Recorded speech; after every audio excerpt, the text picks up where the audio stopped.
साथीहरु तपाईलाई स्वागत छ मेरो एजुकेसन नेपाल भन्ने युट्युब च्यानलमा। आज हामी क्लास 11 को युनिट 4 को स्टेट अफ म्याटर भन्ने च्याप्टरको आइडियल ग्यास इक्वेसनलाई प्रुभ गर्न गइराखेका छौं। यदि तपाईहरुलाई पनि आउँदैन भने त म तपाईलाई यति सजिलोसँग बुझाइदिने छु कि तपाई आजदेखि ढुक्क हुनुस्। यहाँबाट एउटा क्वेशन आउँछ, हामी क्वेशनहरु पनि सल्भ गर्ने छौं र कसरी प्रुभ गर्ने त आइडियल ग्यास भनेको के हो र यो यिनीहरुलाई कसरी प्रुभ गर्ने भन्ने बारे हामी जान्छौं ल। अहिलेसम्म लाइक शेयर र सब्स्क्राइब गर्नु भएको छैन भने मेरो च्यानललाई सब्स्क्राइब गर्नुहोस्। आजदेखि हामी यस्तै किसिमका भिडियोहरु आउँदै गर्ने छन्। हेरौं त आइडियल ग्यास इक्वेसन र क्वेशनहरु हामी सल्भ गर्ने छौं। खास गरेर हामीलाई आइडियल ग्यास भनेको के हो भनेर सोध्यो भने आइडियल ग्यास भनेको त्यस्ता ग्यासहरु हुन् जुन वास्तविकतामा हुँदैनन् के भर्चुअलिटीका ग्यासहरु मात्र हुन्। जसरी अब नाइट्रोजन हाइड्रोजन तिनीहरुमा यो रुल लागू हुँदैन, तर केही सपोज गरेका ग्यासहरुमा र कुनै निश्चित कन्डिसनहरुमा त्यस्ता ग्यासहरुमा पनि लागू हुन्छन्, तर यो एउटा सपोजली मानेको ग्यासहरुमा मात्र यो आइडियल ग्यास इक्वेसन फलो हुन्छ। अब कसरी प्रुभ गर्ने त आइडियल ग्यास इक्वेसन भनेको त थाहा होला हजुरलाई पनि, PV = nRT। अब P भनेको के हो, V भनेको के हो, N भनेको के हो, RT कसरी आउँछ तपाईहरु यस्तै सोचिराछु भने तपाईहरु ढुक्क रहनुहोस्। अब म यसलाई प्रुभ गर्न गइराछु र के भनेको के हो भनेर पनि म हजुरलाई बताउँछु। ल पहिले हामी कसरी प्रुभ गर्ने त पहिले हामीले युनिट 2 मा स्टोइकियोमेट्रीमा हामीले पढ्या होला एभोगाड्रोस ग्यासेस ल। एभोगाड्रोस ग्यासेस लमा एभोगाड्रोस के भन्छ भने V के हुन्छ हाम्रो N हुन्छ कुन अवस्थामा जहाँ एट P भनेको प्रेसर एन्ड हाम्रो temperature and mass is constant. यानी कि कुन अवस्थामा हाम्रो हुन्छ भन्छ त यो एभोगाड्रोस हाम्रो के हुन्छ भने V is directly proportional to यहाँनिर V is directly proportional to N हुन्छ। कुन अवस्थामा हुन्छ त at a pressure and temperature and mass is a constant. यानी कि pressure temperature and mass constant भएको अवस्थामा हाम्रो V is directly proportional to N हुन्छ। अब यो त के भयो एभोगाड्रोस प्लस हाम्रो बोयल्स लले के भनेछ LES। बोयल्स लले हाम्रो के भनेछ भने तीनवटा लबाट प्रुभ हुन्छ। बोयल्स लले हाम्रो के भनेछ V is inversely proportional to 1 to a P। यानी कि V is inversely proportional to a P pressure सँग हुन्छ कुन अवस्थामा at a temperature T and mass is constant. यानी कि हाम्रो बोयल्स लका अनुसार के भनेछ यदि तपाईले बोयल्स ल पनि थाहा छैन भने तपाई मेरो युट्युब च्यानल भित्र गएर हेर्न सक्नुहुन्छ। मैले बताएको छु बोयल्स लले हाम्रो के भने V is equal to indirectly अथवा इन्भर्सली प्रोपोर्शनल टु 1/P यानी कि प्रेसर सँग हुन्छ। अनि त्यसपछि हाम्रो CHARLES यानी कि चार्ल्सले के भन्छ भने चार्ल्स साइन्टिस्टले के भन्छ भने V is directly proportional to a temperature कुन अवस्थामा at a P and mass यानी कि pressure and mass is a CONSTANT यानी कि कन्स्टेन्ट भएको अवस्थामा हाम्रो के हुन्छ भने त V is directly proportional to a T। अब यहाँ हेरौं त अब हाम्रो के भयो तीनटै एभोगाड्रोस लले के भन्छ V is directly proportional to N where N is के हो यहाँनिर where N is a number of mole. जसरी अब हाम्रो के हुन्छ भने कसैको पनि मोल 1 मोल 2 मोल कसरी दिएको छ त अब नम्बर अफ मोल निकाल्ने फर्मुला पनि हो तपाईहरुलाई थाहा नै होला। यहाँनिर म लेखिदिन्छु number of mole is equal to given mass upon molar mass अनि यहाँनिर मोलार मास भनेको के हो? गिवन मास भनेको त हाम्रो दिन्छ क्वेसनमा, तर मोलार मास सबैको लागि फरक फरक हुन्छ कि जसरी कार्बनको हाम्रो एटोमिक मास कति हो? कार्बनको 6 छ अनि मोलार मास कति हुने भयो त? 6 एटोमिक मोलार मास भनेको के भने एटोमिक मास नै हो के। जसरी कार्बनको एटोमिक नम्बर कति भयो? 6 × 2 यानी कि 12 यानी कि मोलार मास कति भयो त उसको? 12 भयो। जसरी यहाँ हाम्रो 4 ग्राम दिया छ भने कार्बनको मोलार मास कति मोल कति हुने भयो?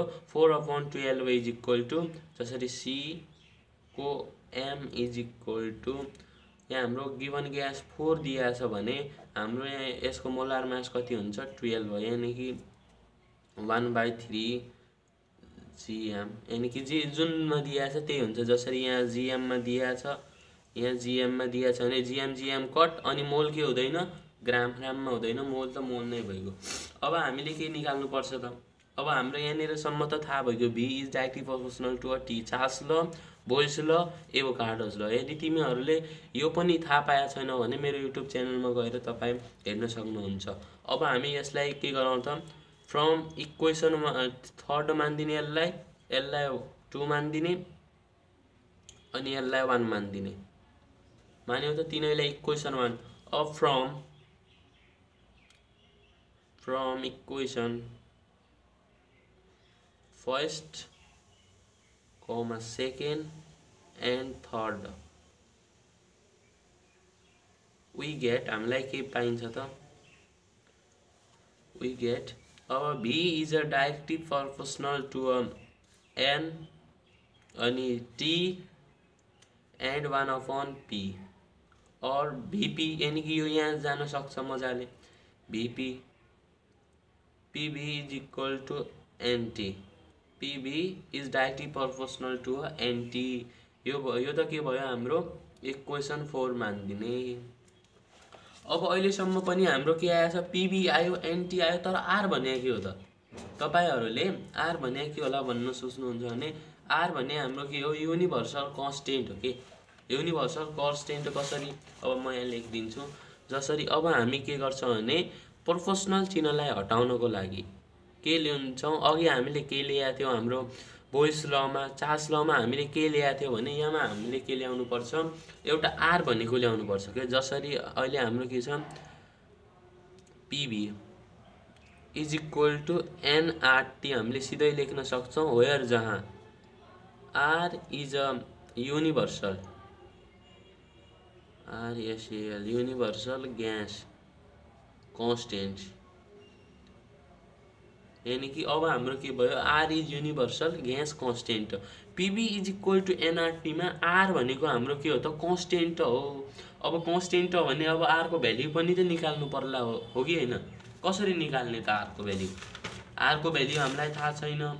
P को अब हामी P को भ्याल्यु त हामीलाई दिया हुन्छ अनि NT को भ्याल्यु यानी कि हामीले P, B, NT मध्ये कुनै तीनवटाको भ्याल्यु दियो भने हामी के निकाल्न सक्छौं? अर्कोको भ्याल्यु पनि निकाल्न सक्छौं नि। अब कसरी? अब के गर्ने त हामीले? काहीँनिर हजुरले यो बुझ्या होला कि काहीँनिर हजुरले यो थाहा पाया हुन सक्छ। हाम्रो के हुन्छ भने RT को मान इज फिक्स्ड हुन्छ किनकि R is universal gas constant. विश्व अथवा यो ब्रह्माण्ड के भन्छन्? युनिभर्सका लागि हाम्रो के हुन्छ? R को मान फिक्स्ड हुन्छ के। अब R को मान कसरी निकाल्ने त? यहीबाट निकाल्यो भने R is equal to PV upon NT हुन्छ कि नै? अब PV अपॉन NT भयो त यसलाई यस्तो गरिदिने। यो एउटा फर्मुला नै हो, ideal gas equation. Ideal gas equation TION equation प्रुभड। यानी कि यहाँबाट हामी आइडल ग्यास इक्वेसन त प्रुभ गर्न सक्छौं, तर अहिले हामीले के R को मान पनि त थाहा छैन। R को मान कसरी निकाल्ने भने R is equal to PV upon NT हुन्छ। अब यहाँमा के हुन्छ भने स्ट्यान्डर्ड टेम्परेचर अथवा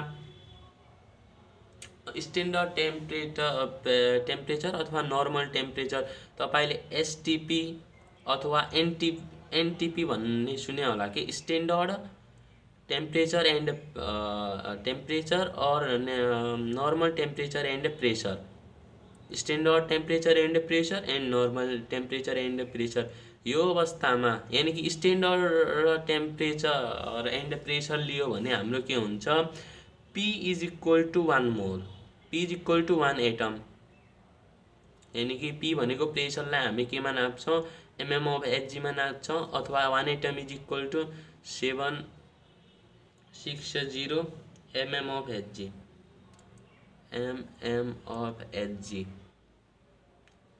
हुन्छ यानी कि 1 एटम बराबर हाम्रो कति हुन्छ 760 अब काहीँनिर हामीलाई यो सोध्न पनि सक्छ कति एटम यानी कि 2 एटम को ठाउँमा हाम्रो एटम नदिएर प्रेसर को ठाउँमा हामीलाई के दियो भने जसरी यहाँनिर mm अफ Hg दियो भने हामी के गर्न सक्छौं कन्भर्ट गर्न सक्छौं मज्जाले कन्भर्ट गर्न सक्छौं अनि यो त के भयो प्रेसर अनि हाम्रो टेम्परेचर चाहिँ कति हुन्छ भने टेम्परेचर हाम्रो कति मान्नु पर्यो त हामीले टेम्परेचर हामीले 0 डिग्री सेल्सियस और 273 अब कति मान्ने तपाई कमेन्ट गर्नु त एकछिनमा ल अब हामी भन्छौं टेम्परेचर मान्ने भनेको केल्भिन स्केलमा मात्र हो के टेम्परेचर हामीले अघि पनि बोयल्स लमा र चार्ल्स लमा भनेका छौं टेम्परेचर हामीले मान्नु पर्ने भनेको टेम्परेचर मान्नु पर्ने भनेको हामीले केल्भिन स्केलमा मात्र अब केल्भिन स्केलमा मान्ने त भने हामीले के लिनु पर्यो यो डिग्री सेल्सियसलाई नलिने अनि के गर्ने केल्भिनलाई मात्र लिने यानी कि T is equal to 273 kelvin यानी कि स्ट्यान्डर्ड टेम्परेचर भनेको त 0 डिग्री सेल्सियस हो तर 0 डिग्री सेल्सियस भनेको 270 हो यानी कि हाम्रो के हुन्छ भने kelvin scale is equal to degree Celsius plus 273 हुन्छ के यसलाई अगर ट्रान्सलेट गर्यो भने हाम्रो यस्तो आउँछ यानी कि 1 डिग्री भयो भने 273 प्लस 1 2 डिग्री भयो भने यहाँनिर 0 छ भने त्यही भएर 273 मात्र आयो के 270 टेम्परेचर इज इक्वल टु 270 अब हाम्रो P को मान थाहा छ अनि T को मान थाहा छ नम्बर अफ मोल N is equal to 1 mole यानी कि standard STP standard temperature and प्रेसरमा नम्बर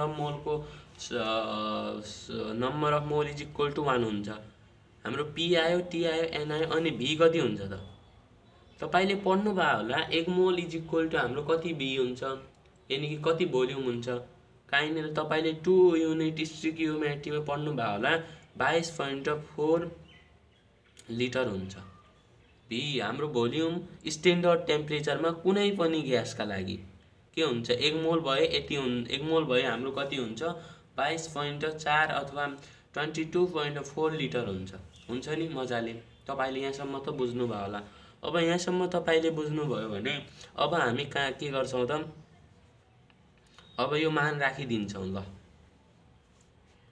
तपाई मान राख्यो भने हाम्रो कति आउँछ मान राख्यो भने PV R is equal to अब निकाल्नु पर्यो R is equal to PV upon NT P भनेको हाम्रो कति छ 1 एटम इन्टु V भनेको हाम्रो 22.4 लिटर 22.4 लिटर आयो PV अनि N भनेको हाम्रो कति आउँछ त N भनेको हाम्रो 1 मोल इन्टु T भनेको हाम्रो 273 केल्भिन अब यसलाई गर्नु त 22.4 ATM एटम लिटर अपॉन 273 मोल केल्भिन इज इक्वल टु यसलाई क्याल्कुलेट गर्नु त ल तपाईको आन्सर यति आयो होला 0.0893 एटम लिटर पर केल्भिन मोल अथवा 0.0893 एटम लिटर केल्भिन -1 मोल -1। ल यो हाम्रो के को मान हो, यो हाम्रो हो आर को मान, आर इज इक्वल टू, र आर को यो मान जुन छ यो युनिभर्सलका लागि के हुन्छ हाम्रो कन्स्टेन्ट हुन्छ नि। अब कन्स्टेन्ट हुन्छ भने त अब हामीले के गर्नु पर्यो, एउटा क्वेसन पनि त बनाउनु पर्यो, न क्वेसन नबनाए त हुँदैन। अब क्वेसन बनाउनु पर्यो भने म एउटा क्वेसन लेख्छु, हामी यो फर्मुला युज गरेर हामी के गर्ने, एउटा क्वेसन बनाउने। ल क्वेसन बनाउँछौँ भने अब क्वेसन लेख्ने। क्वेसन यसरी छ, 0.4 gram of 0.4 gram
calculate the pressure।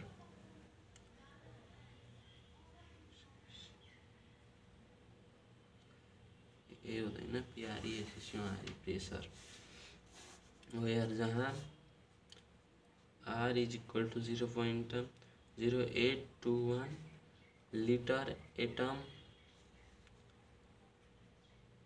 -1 mole -1। ल हामीलाई क्वेसन चाहिँ यसरी दिन्छ। अब हामीले क्वेसन गर्दाखेरि ध्यान के दिनुपर्छ भने हामीले पहिले त गिभन कुरा लेख्ने, अनि हाम्रो आर चाहिँ युनिभर्सल ग्यास कन्स्टेन्ट चाहिँ आर कि त मान दिन सक्छ, कहीँनिर मान नदियो भने पनि हामीले याद गर्नुपर्छ 0.0821 अनि litre atom per kelvin per मोल हुन्छ। अब क्वेसन बनाउने त गिभन सल्युसन लेख्ने पहिले, सल्युसन अनि गिभन कुरा के दिएको छ, गिभन हाम्रो दिएको छ डब्ल भनेको के हो हाम्रो वेट हो। वेट हामी कसरी निकाल्न सक्छौँ, डब्ल इज इक्वल टू हाम्रो कति दिएको छ 0.4 ग्राम, डब्ल हाम्रो कति दिएको छ 0.4 gram. Oxygen gas is contained in seal vessel, यानी कि एउटा कुनै सील भेसलमा 0.4 ग्राम अफ अक्सिजन के गरेको छ, बन्द गरेको छ, यानी कि सील छ। अब 400 ml, यानी कि अब हाम्रो के आयो V इज इक्वल टू हाम्रो कति छ 400 ml। तर हामीले यहाँ के गरेका छौँ, अघि लिटरमा गरेका छौँ नि, यहाँनिर पनि हामीलाई के चाहियो लिटरमा।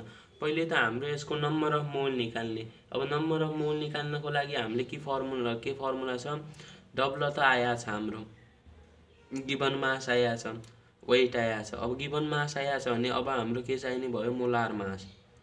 M इज इक्वल टू हाम्रो कति हुन्छ, अक्सिजन। अक्सिजन भनेको हाम्रो कति हो, hydrogen helium lithium beryllium boron carbon nitrogen oxygen, यानी कि 8 यानी कि अक्सिजन छ। 8 को हाम्रो कति हुन्छ त,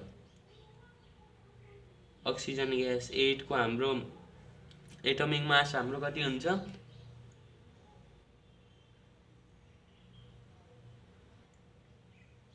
यहाँनिर अक्सिजन छ, अक्सिजन अथवा O2 ग्यास भन्ने होला।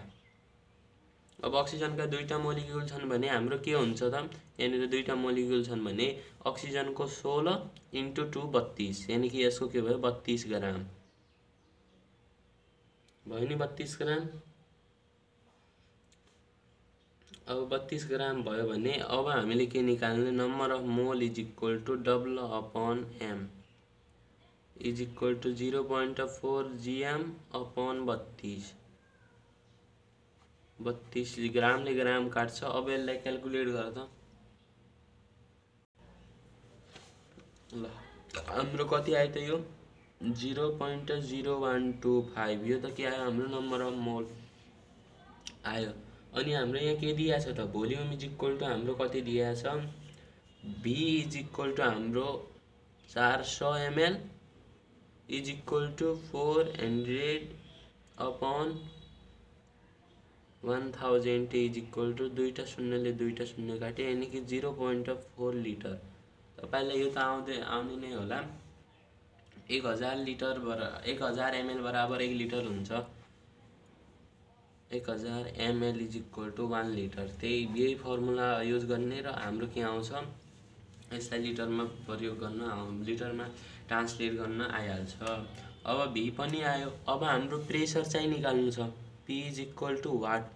अरु के दिएको छ हामीलाई प्रेसर निकाल्नु छ। टेम्परेचर पनि दिएको छ। तर टेम्परेचर कसरी दिएको छ त हाम्रो T is equal to 25 degree Celsius 25 degree Celsius. तर हामीलाई चाहिने भनेको के हो केल्भिन स्केलमा। मैले तपाईलाई अघि नै बताए होला K is equal to degree Celsius plus 273 हुन्छ। अब यही फर्मुलामा राख्ने त के आउँछ 25 degree temperature 25 degree plus 273 kelvin 273 is equal to हाम्रो कति आउँछ 298 केल्भिन आयो नि। अब हाम्रो टेम्परेचर थाहा छ V थाहा छ N थाहा छ भने R भनेको त हाम्रो दिएको छ। R is equal to 0.0821 litre atom per kelvin per mole भयो कि नै। अब यो सबैको मान राखिदिने त। यो सबैको मान राखिदियो भने अब हाम्रो के आउँछ अब हाम्रो P आउँछ। अब P इज इक्वल टू अब हाम्रो के छ PV इज इक्वल टू हामीले के छ युजिङ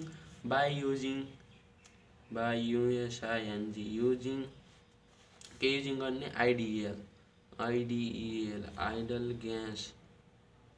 ग्यास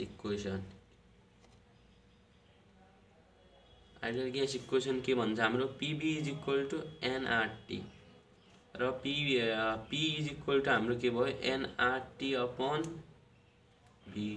अब मान राखिदिने त n भनेको हाम्रो कति छ 0.0125 मोल 0.0125 इन्टु R भनेको हाम्रो कति छ 0.0821 इन्टु nRT भनेको हाम्रो कति छ 298 अपॉन हाम्रो कति आयो 0.4।